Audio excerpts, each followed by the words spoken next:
Good afternoon, Commissioners. Today I'd like to bring to your attention a potential fraud on an enormous scale happening in your county. There's now clear evidence of NASA using numerous methods to grossly mislead the public about astronauts being on the International Space Station. During interior ISS scenes from NASA's own live feed, the use of wires, harnesses, green screens, and virtual reality have been detected to achieve the appearance of a weightless environment.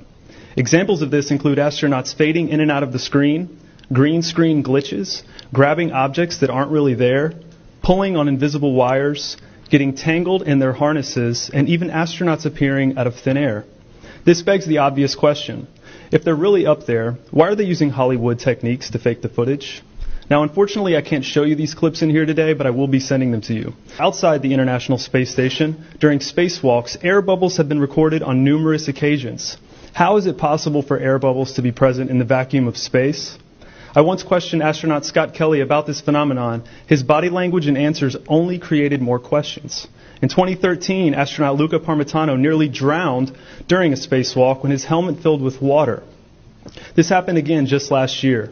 Air bubbles, helmets filling with water, and drowning. Are they in space or are they underwater? Now, what's really interesting is that they train for spacewalks in an underwater pool with a complete ISS replica. Now, surely they aren't filming these spacewalks in an underwater pool and then editing them to appear if they're in space, because that sure would be something, wouldn't it?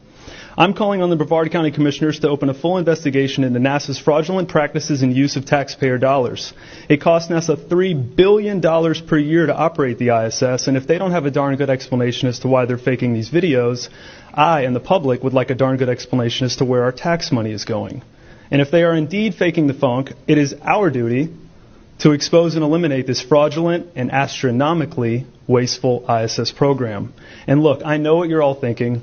The NASA is part of the federal government, and you're just county commissioners. Even if what I'm saying is true, what can you do? But let me remind you, not only is this happening in your county, as public officials, you have the platform and the ability to make a statement or hold a press conference, alerting the public, state, and federal authorities to investigate further. You have the power to start the conversation. Video evidence of everything I described today will be emailed to you all, and I truly hope we can get to the bottom of this.